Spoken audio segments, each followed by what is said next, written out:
In primetime news this evening, is another health crisis looming? Public health experts concerned. Horror at a corporate area prep school as gunmen attack a parent.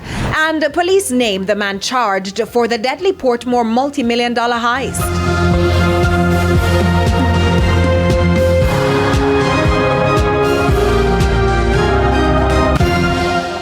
Good evening and welcome to Primetime News. We are live on air and online at onespotmedia.com. I am Javon Keys. And I'm Janella Precious with a preview of what's to come in business news. Here's Andrea Chisholm. Janella, Scotia Investments has raised funds for a major air conditioning and refrigeration company. I'll give you a hint. It's listed on the stock exchange. That and more in the business day.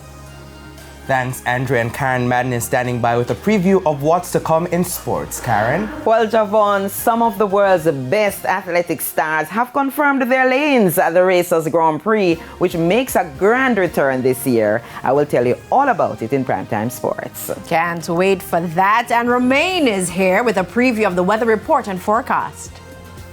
Thanks so much, Janella. Now, by the end of this week, we are expecting an increase in showers across the island, including Good Friday, so we have some water to watch out for. I'll tell you more in the weather report and forecast. There's also sports commentary and E-Prime in this newscast, but before the break, the feedback question.